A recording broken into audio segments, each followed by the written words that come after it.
আসসালামু আলাইকুম ভাই ও বোনেরা, আপনারা সবাই কেমন আছেন? আশা করি আপনারা সবাই ভালো আছেন। আলহামদুলিল্লাহ আমিও ভালো আছি। নরনি ফ্যামিলি ব্লগারে জানাই স্বাগতম। আজকে কিন্তু আপনাদের একটা খবর দিব। খবরটা শুনে আপনাদের কেমন লাগবে ঠিক জানি না, কিন্তু আমি গতকালকে থেকে অনেক আপসেট হয়ে আছি, কারণ আমার শাশুড়ি ইন্তিকাল করেছে। আপনাদের সাথে তো কিছুদিন আগে শেয়ার করেছেন, সে অনেক বেশি অসুস্থ ছিল। তার 6 বছর যাবৎ ডায়ালিসিস চলতেছিল। তো শুরুর দিক দিয়ে তো ভালোই ছিল, তো শেষ দিকে অনেক বেশি কষ্ট পেয়েছে। পারতো তার ছেলেরা তাকে টাকা দিয়ে হলেও বাঁচিয়ে রাখতে অনেক বেশি চেষ্টা করেছে, আর অনেক বেশি চেষ্টার ফলেও কিন্তু সে 6 বছর বেঁচে গিয়েছিল। তো হায়াত যতটুকু আছে মানুষ ততটুকু বাঁচবে। সবাই একটু দোয়া করবেন মার জন্য। মা কিন্তু খুবই ভালো মানুষ ছিল একজন। আমি 25 পিস রোস্ট বানাবো, তাই এখানে লেগ পিস নিয়ে নিয়েছি, আর এখানে দিয়ে দিয়েছি মরিচ গুঁড়া আর কিছুটা লবণ দিয়ে এখানে কিছুক্ষণ মেখে রেখে দিব। তারপর এখানে তেল গরম করে নিচ্ছি, তেলের সাথে দিয়ে দিচ্ছি ঘি। আর আছে কিন্তু সিম্পল মশলাতেই কিন্তু রান্না করব, আর রেডিমেড মশলা দিলে আর তেমন কোনো মশলা দিতে হয় না।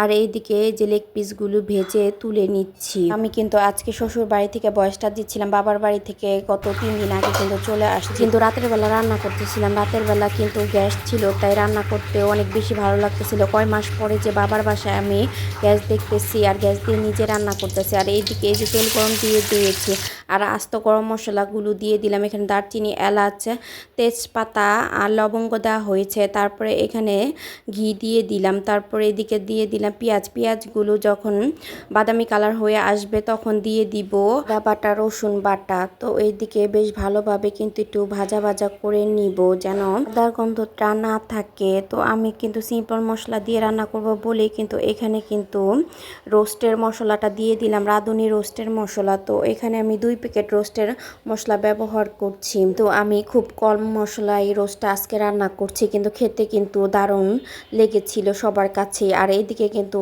পরিমাণ মতো লবণটাও কিন্তু দিয়ে দিচ্ছি।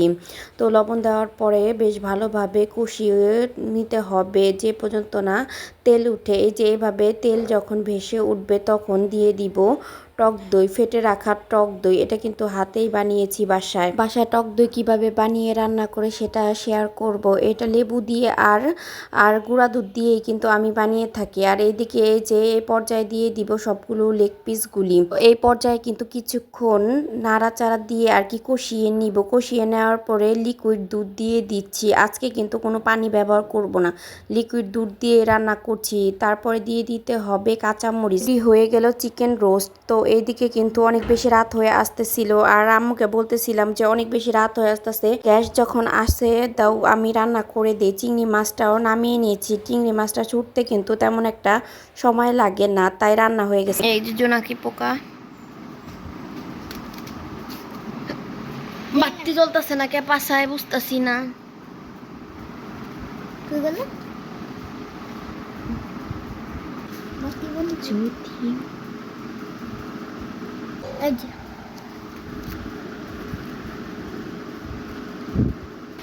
কে রে? ইব্রাহিম, ধরে রাখো, ধরে রাখো, মাইশা ধরে রাখো। ওই আমার সোনা রে।